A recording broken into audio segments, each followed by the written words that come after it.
Olá, labuteiros! Como é que vocês estão? Hoje eu contei a história do Roberto. Ele é formado em jornalismo, já trabalhou em cargos públicos e privados nessa função. Bem diferente, né? Vamos conhecer esse outro lado que essa profissão pode trazer, além de conhecer os bastidores de como é a vida de um repórter no dia a dia. Vamos lá? Então, Roberto, me conta como é que foi a história até o momento que você decidiu fazer jornalismo e o porquê. Na verdade, eu sou jornalista por acidente, né? Porque o meu desejo era fazer medicina, mas sou de uma família muito pobre, não tinha como fazer medicina, estava longe do meu alcance, só me restou, na ocasião, uma opção: fazer jornalismo, porque era a única faculdade mais acessível na cidade que eu morava. Dali, então, ingressei no curso e fazer o curso de jornalismo. Por necessidade, antes mesmo de me formar, comecei a trabalhar uma redação, foi sustentável no período, sustentou minha faculdade. Muito por acidente a entrada do jornalismo, mas foi um feliz acidente, porque quando eu falei, se essa é a minha única opção, então eu tenho que aproveitar essa opção e fazer da melhor forma possível. E me apaixonei, então foi assim. E assim foi a minha identificação com o jornalismo. Quando você escolheu fazer esse curso de graduação, você já tinha conversado com algum profissional antes? Conhecia alguém que tinha essa formação ou não? Você só entrou na cara e na coragem? Não, eu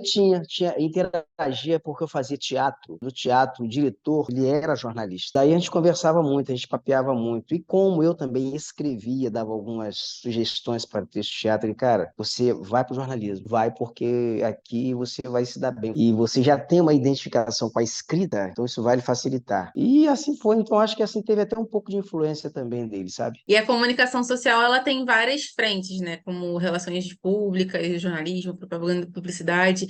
Em algum momento você teve essa vontade de ir para esses outros cursos ou não? Desde o início você mentalizou que você ia fazer jornalismo, seguindo nesse ramo da comunicação? Ramo. E sempre assim com jornalismo multimídia, fazendo rádio, TV, jornal, depois com o advento já da internet, aí me digitalizei, parti para esse mercado também. Como é que se dá essa questão do jornal? Quando você está no meio, você está inserido. Aí entrelaça muito a sua profissão de jornalista com relações públicas, que em algum momento você vai ser atropelado no jornalismo, vai pintar uma oportunidade como relações públicas, foi assim na minha vida. Eu fui ser relações públicas e assessor de imprensa, por exemplo, de um padre indiano. Ele era indiano e ele não falava português direito, e ele era um cara assim muito esperto, e às vezes ele tinha dificuldade até na homilia, em fazer, escrever, em traduzir a homilia, eu traduzia para ele, fazia artigos para ele, então foi um pouco disso tudo. Aí, depois disso, eu voltei para o jornalismo, e como eu me dei bem também na função de assessor de imprensa, relações públicas, eu fui também me inserir na vida pública, eu fui ser secretário de comunicação da cidade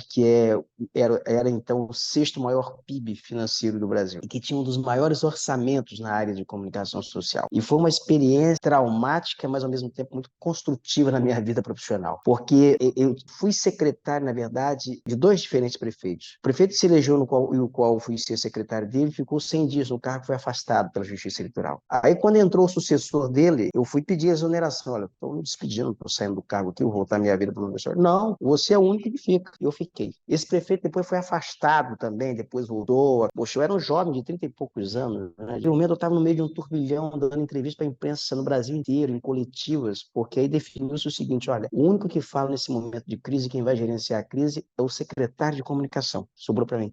Então, assim foi, as coisas foram acontecendo. Eu saio da vida pública depois e volto a tocar a minha empresa, que até então estava mal das pernas, mas que no período, assim, eu me dediquei aos negócios da minha empresa, certinho, gerenciando. Então, ela deu uma alavancada. Ela se ampliou e eu estou aqui até hoje, hein? Entendi. E como é que é o seu dia a dia e a sua rotina diária e mensal de trabalho? Eu acordo 4:30 da manhã, todos os dias. É porque a nossa empresa, ela gera um programa em multiplataformas. Eu que sou âncora desse programa. Esse programa ele vai ao ar no estado do Rio de Janeiro, em Salvador, na Bahia. Ele vai ao ar também nas plataformas digitais, vai ao ar em emissoras de rádio. Então ele mistura tudo. E a rotina ela vai de 4:30 da manhã até meia-noite. Porque no meio dessa rotina aí tem uma outra invenção de moda minha. Eu resolvi fazer direito, porque também ajuda muito profissionalmente, né? Para você ter acesso a processo. E assim, qual a sua opinião do quanto a faculdade te preparou para você exercer sua profissão no dia a dia? Amanda, a faculdade ela é importante no sentido de você interagir com pessoas, de você se socializar. Mas profissionalmente mesmo, o jornalista ele vai aprender na unha. Você não vai enfrentar nada, você vai se defrontar com a realidade completamente diferente. Então, assim, faculdade é muita teoria e pouca realidade com o dia a dia da profissão, qualquer uma delas.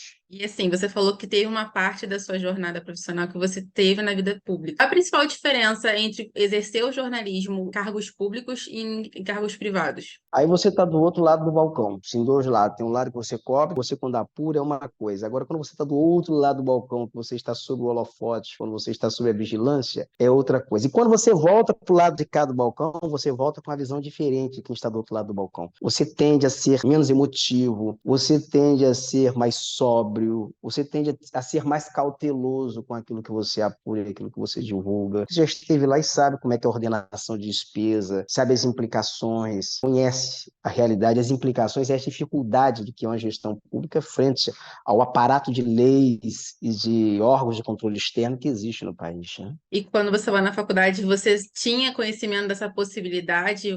Foi falado isso durante a graduação, dessa possibilidade de na vida pública ou não? Só foi falar o tradicional mesmo? Só o tradicional privado, aquela e outra coisa, são professores que estão também distantes da realidade de uma redação hoje, né? Bicho, porque mudou muito. As plataformas, elas mudaram muito. Você hoje, por exemplo, o impresso está morrendo. Aí você tem lá um monte de professores que lidam com aquela mídia antiga, aquela mídia impressa. O jornalismo tradicional, então se mudou muito. E a linguagem é outra, o formato é outro, o receptor da mensagem é outro. O cara que está em rede social, ele quer coisa muito mais acelerada, muito mais objetiva. O cara que está no WhatsApp, ele acelera a mensagem muito longa, aqueles áudios muito longos. Então, você tem uma outra realidade de sociedade, uma outra realidade de público que é completamente desconectada da realidade dos professores em curso de jornalismo. E de todas as atividades que você já exerceu como jornalista, qual que você acha mais chata e entediante e qual que atividade que você acha mais divertida? A mais entediante foi um castigo que eu recebi para ser repórter policial. Muito jovem, cheguei atrasado na redação, tiraram da editoria e botaram para cobrir polícia. Isso era corpo para tudo quanto é lado, ter que cobrir aquilo, ter que apurar aquela coisa toda. Aí foi entediante. Quando começa aquela banalização da violência, você acostuma com aquela rotina e tal. Então, essa começou a me entediar. Graças a Deus, me voltaram para a editoria depois original, que é política, economia e relações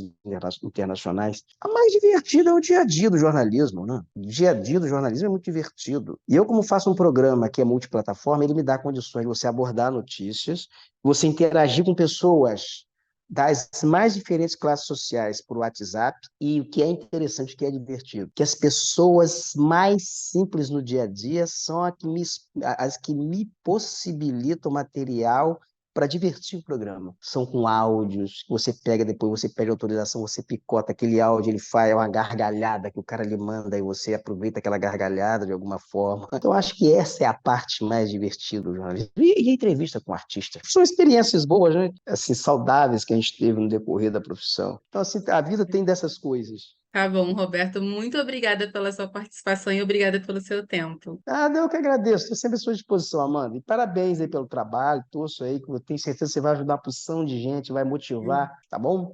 Tá bom, muito obrigada. Tchau. Tchau.